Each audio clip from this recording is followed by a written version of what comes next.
I learned about the story when I received the script, and my reaction unfolded kind of slowly. At first I was really fascinated by it, and then that kind of dropped into anger as I realized that it was real, and then a whole bunch of emotions as I realized it was ongoing. You know, I think we've come to expect, particularly when we see films about social justice work, I think that we have, in David Goliath stories, we expect to see Goliath fallen at the end, or felled at the end of it. And that's not exactly the case here. And so I kept waiting for that, you know, that kind of ecstatic release moment at the end of it, and I realized that's not this story. The story is harder. The story is more reflective of reality, and this is something that's ongoing. This is something that involves all of us. It was a talk with Todd that made me want to play this part because, you know, when I first got it on the page, there's this cliche about, you know, there's the central character and then his wife. And when I first got it, I thought, oh, is this one of those situations? And then Todd told me about Sarah Bartlett and who she is. And I was pretty humbled, actually, by and kind of brought down to earth by my own assumptions about what a Midwestern housewife was. Sarah is someone, she is vivacious, she's powerful, she has so much strength, and she's full of contradictions. You know, you can't tell everything about her just by one aspect of her. So I really had to meet her and get to know her, and I'm not sure that I figured out all of what she's about, but I think I found enough to kind of give people hopefully a good glimpse. I've gotten a glimpse of what it is that allowed her to be so strong for so many years. You know, it's not a small thing to have a stranger come and say, okay, I'm going to represent you to the world. And I think a lot of people would have had, you know, a wide spectrum of reactions, but hers was unfailingly generous and open and honest and trusting, and my performance was allowed to be so much richer because of that. And so I was grateful to her before I met her. I'm grateful to her after I met her. She's a really special and unusual person. It makes sense to me that she was able to go through this with as much grace and honesty and dignity as the situation required. This is a story about a very particular American sort of hero. And I think we've become very used to seeing our heroes be larger than life. And Rob the Lot is an understated man. His heroic qualities are not loud. They are not necessarily what society celebrates, but they are the thing that allowed him to change the world for us. Like, there's very little glory in all of this that's gone his way.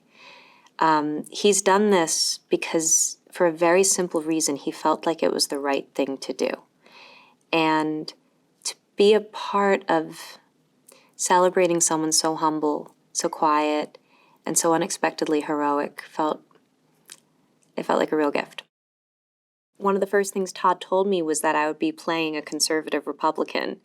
And I thought, well, in my kind of thinking at the time, I was like, well, how do conservative Republicanism and environmentalism, how do those two things go together?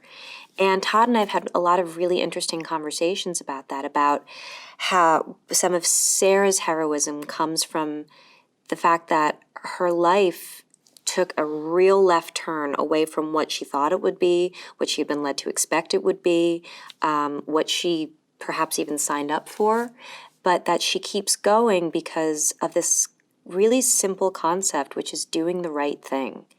And that causes her to leave behind certain things that, you know, I think if you'd asked her at the beginning of the story, she would have said were really important to her. But she always took a step forward in terms of, well, okay, now that I understand this more deeply, what are my true values?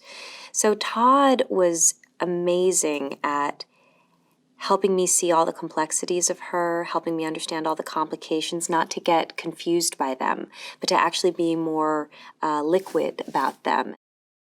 they're a good match with each other. Sarah's really outgoing and vivacious and chatty, and Rob's very stoic and understated and quiet. So they do complement each other nicely. And I wonder about that a lot, about how much the difference in their personalities kind of allowed them to move through this. But they share common values. It's important to them to do the right thing. It's important to them to be good people. It's important to them to be people of service. Mark, Todd, and I have asked that a lot. You know, why didn't you walk away? Like you had a few, to Rob, like you had a few invitations to walk away. Why have you stayed in this fight and gone deeper with it? Like sure, nobody would have blamed you for saying mercy and doing something else. And I think Rob, it comes back to this thing about it's the right thing to do.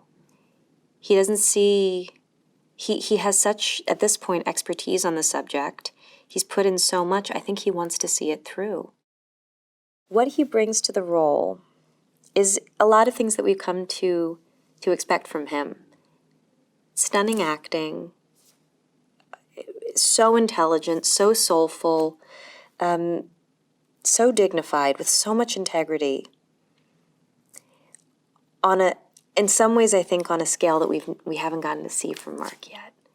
And it's such a beautiful, understated performance. There's something very risky about what he's doing, you know, to play someone so understated for the length of a film. And I think he's pulling it off. I find him incredibly captivating in this role, and the story that he's giving to us for us all to know, it's a real gift. There's knowledge in this film. This is an important bit of history for us to know. It's important to know that there's a man named Rob Bilott, and he made us safer. He's a huge reason why the world is a safer place and is becoming a safer place. And he can't do it alone. He's carried this on his back for a really long time. And he needs us. これはあなたにも起こりうる物語。Teflon is completely safe for cooking. Besides being completely safe, 長い戦いはここから始まった。Robin Bailey. I am a corporate defense attorney. そのビデオテープに映っていたのは巨大企業が隠し続けてきた水質汚染の実態。That chemical. What if you drank it? Drank it? It's like saying, what if I swallowed a tire? 目の当たりにしたのは You want to sue DuPont? Rob, you need to tell me what in the hell's going on. あまりにも深くて暗い闇。 Then he'd get sick for weeks. The Teflon flu, the guys would call it. She gave birth to a baby with one nostril and a deformed eye. Not enough to poison these people, they gotta swindle them too? Not the companies, not the scientists, not the government. We protect us. We do. どれだけのものを失えば真実に光を当てられるのか。 But it's not failure. Well, these people have crossed the line. To hell with them! You know DuPont better than anyone. What haven't they thought of? 一人の弁護士が巨大企業の隠蔽を暴く戦いの物語。 We'll get sick tomorrow. We need a way to protect them into the future. ダークウォーターズ、巨大企業が恐れた男。